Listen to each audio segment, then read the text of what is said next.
Greetings and good health. I am Dr. Jarek Asarko, a pediatric and family wellness chiropractor. This is your lifeline to vitality, where we discuss ways to cultivate family wellness.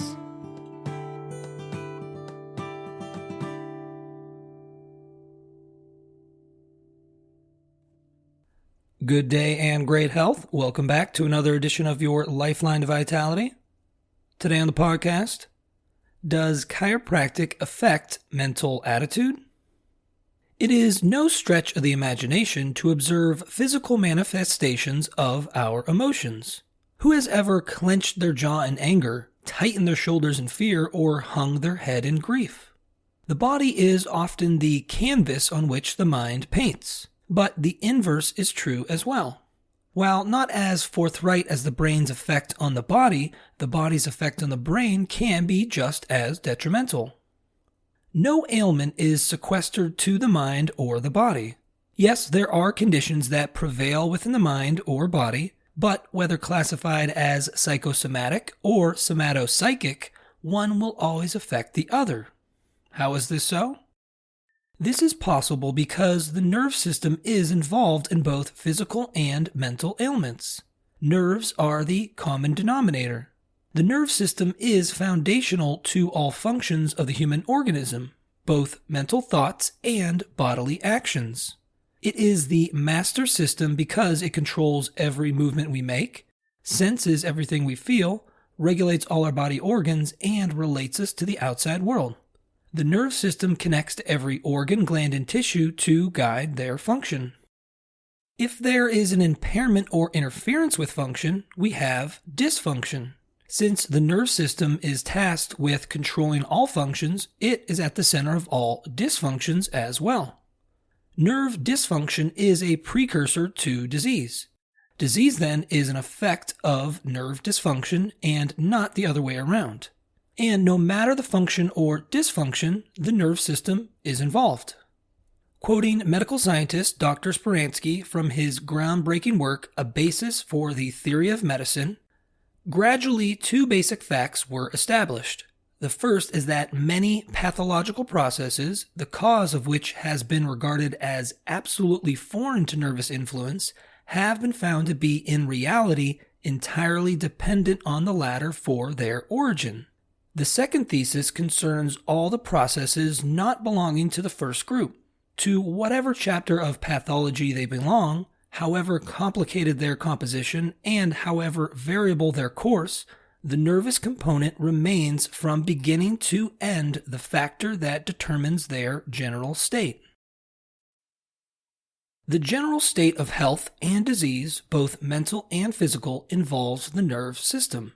And not only that, the general state of health and disease, no matter what kind, is predicated on how well the nerve system functions. These established principles are why chiropractic focuses on the upper cervical spine.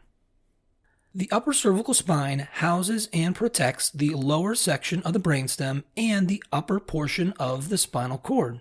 The spinal cord and brainstem, along with the brain, make up the central nerve system. The central nerve system is the headquarters or seat of nerve operation. The brain is the seat of the mind, and the spinal cord is the seat of the body. The link between the two is the brain stem.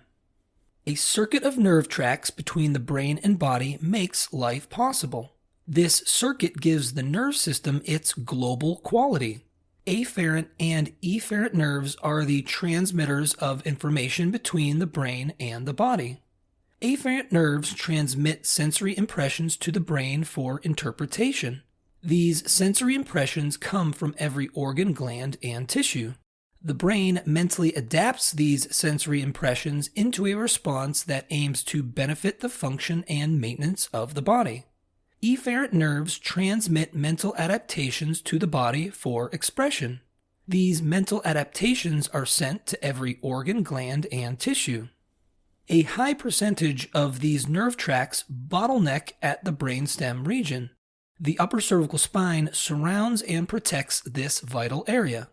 If the upper cervical spine misaligns and locks at a place, it can put added tension on these nerves. A misaligned upper cervical spine that creates nerve tension is called a vertebral subluxation. A vertebral subluxation interferes with how the brain communicates with the body and how the body communicates with the brain. Brain-body communication becomes impaired. What is occurring in the body and what should be happening in the body do not match up.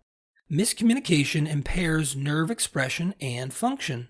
There is a mismatch between sensory impressions from the body and mental adaptations from the brain. Both mental thoughts and bodily actions can't express their full potential. How well both the body and brain adapt to stress falters. Chiropractors correct the vertebral subluxation of the upper cervical spine through a specific adjustment.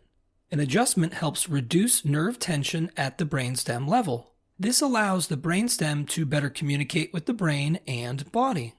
How bodily actions and mental thoughts sense, perceive, and behave can be better without a subluxation present.